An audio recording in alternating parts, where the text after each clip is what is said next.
Bom dia aos meus alunos aqui, tá? Esse vídeo aqui eu vou nomear ele como Revolução Russa Parte 2, beleza? Nós vamos pensar aqui na Rússia, ou na União Soviética, né? É um país que passa por essa transição antes da Revolução do Império Russo, né? Vem a Revolução, nomeia o país de União das Repúblicas Socialistas Soviéticas, ou União Soviética. Depois, quando a União Soviética entra em colapso, teve um breve período que era a Comunidade dos Estados Independentes. Depois que se desfacelou, né? Depois que se desmembrou em várias nações, o principal volta a chamar-se Rússia. Então, vamos pensar aqui na Revolução Russa, parte 2. Né? Aqui estão o pai e o padrinho da Revolução Russa. Por que pai e padrinho? Né? Porque quando o pai morreu, o padrinho assumiu o controle, como se fosse um pai mesmo. Né? É um pai autoritário. Um pai cruel. Tá? Que é esse senhor aqui de bigode chamado Joseph Stalin. Né? Então Lenin, o pai, o padrinho Stalin. Né? Revolução Russa, falei na aula passada, né? Derrota na Primeira Guerra Mundial, descontentamento com o rei, que é o czar Nicolau. Então, o troço desandou, começa uma revolução, né? Talvez a revolução mais transformadora do século XX foi a Revolução Russa, né? É muito complexa, muito interessante a história, trouxe vários desdobramentos para o século XX, a Revolução Russa. E aqui estão os dois fundadores. Está faltando um terceiro aqui, que foi expulso, que é o Trotsky. No final do vídeo eu vou falar sobre um livro que trabalha sobre esses três personagens. O Lenin, o Stalin e o Trotsky, que não está nessa foto. Tem um livro bem interessante. Né? Mas vamos chegar no livro, no final do vídeo. Está aqui. 24, o Lenin morre. Aqui está uma imagem da múmia dele, que atualmente está no mausoléu dele em Moscou. Se algum dia você for visitar Moscou, fica aqui uma sugestão para visitar o mausoléu do Lenin. Está lá a múmia dele, né, aberta para visitação. E eu coloquei aqui 24, o Lenin morre, o Stalin chega ao poder, né? Lembrando que lá não tem um processo eleitoral como a gente pensa no Brasil, né, como a gente pensa nos Estados Unidos. Lá essa revolução institui um partido único e o líder do país sai de uma decisão desse partido único, ou seja, participação popular, democracia, voto, zero. Né? O Stalin chega ao poder e o Trotsky é expulso da União Soviética. Além de expulso, posteriormente, serviços de espionagem vão matar o Trotsky, bem longe da Rússia, lá no México. Tá? Essa morte do Trotsky aí é muito simbólica, porque mostra para nós que estamos estudando a violência que a União Soviética vai tratar os opositores. Por falar em violência, tá aqui ó, uma onda de violência política. O próximo slide nos mostra aqui um símbolo dessa violência, que são os gulags, né? Prisões políticas. Só lembrando, prisão, lei, prisioneiros, crimes, desde que nós nos organizamos enquanto sociedade, isso aí existiu, tá? Prisão, crime. O problema é essa conotação que a gente usa o termo prisão política, crime político, porque a gente entende que a normalidade democrática ela tem que aceitar, ela tem que existir a diferença de pensamento, a oposição. Agora, nesses regimes autoritários, oposição zero, partido único e discordando, prisões, fuzilamentos, tá? Então, muito pesada essa parte da história russa aqui, os gulags, né? Dá para ver na dinâmica aqui da imagem vamos dizer assim, a arquitetura de uma prisão mesmo, muros, arame farpado, né? Prisioneiros por lá de dentro. Era bem violenta essa parte da política stalinista, né? O Stalin que inaugurou as prisões políticas, não. Isso aí fazia parte da história da Rússia desde a época do czar, né? Ele só mudou o tipo de prisioneiro, tá? Então tá aqui os gulags, né? Tem até um livro, eu esqueci de citar, eu vou colocar como... Eu vou colocar para vocês, eu vou citar 3 livros no final, esqueci, tinha o Arquipélago Gulag, tá? Mas vamos lá. Aqui o mapa da Rússia, né? A definição não está muito legal, mas os pontinhos aqui preto eram os locais que haviam as prisões políticas. Dá para ver que encheram a Rússia de prisão política. Ou seja, não era muito bom negócio você ir contra o chefe, o Stalin, né? Deixa eu só dar uma melhorada na iluminação aqui, minha gente.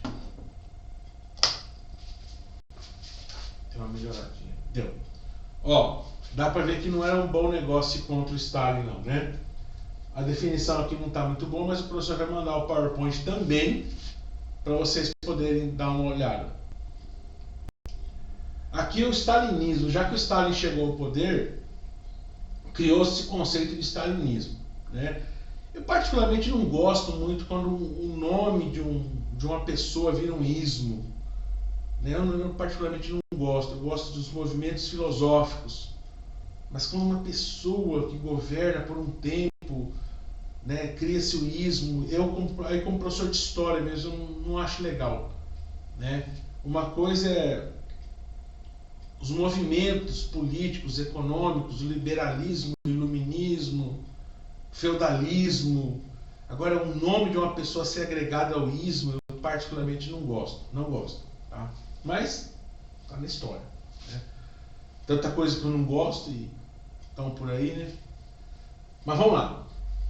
Primeira coisa, isolamento político.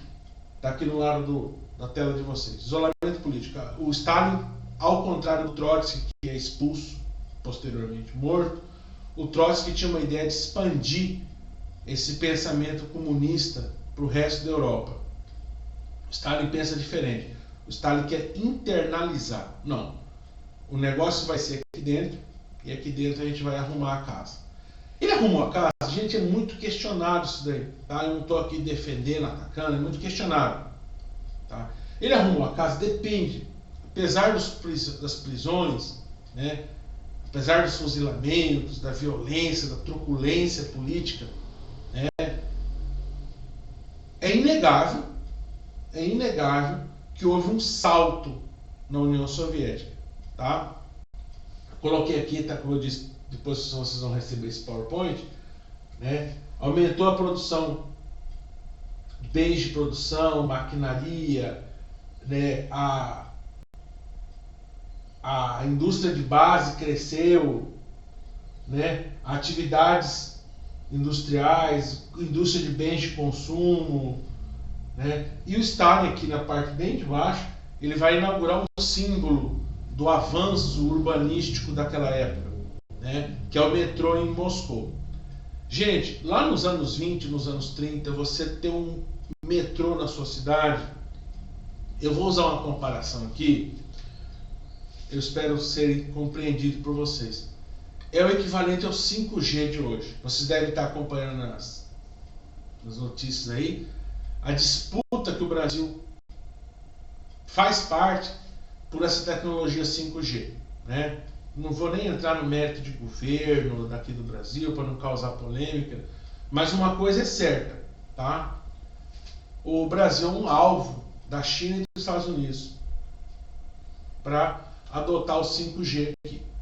O Brasil é um país estratégico, tem um grande mercado, então os interesses chineses e americanos estão bem dentro aqui do Brasil, tá? No 5G. Lá nos anos 20, o equivalente a esse salto tecnológico era você ter um metrô na sua cidade, tá? O deslocamento de pessoas do subúrbio para os centros da cidade, muito interessante o metrô. E Moscou entrou nesse hall de cidades com metrô. Nova York, Londres tinha o metrô e Moscou entra também. Então é um salto. Aqui eu coloquei União Soviética sob o comando do Stalin na Segunda Guerra Mundial.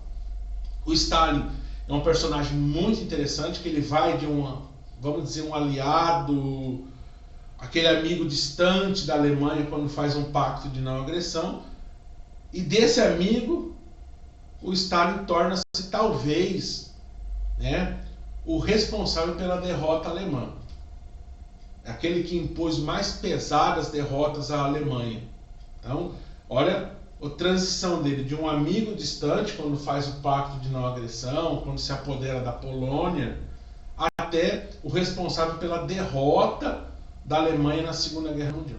Então, é uma figura muito interessante historicamente falando.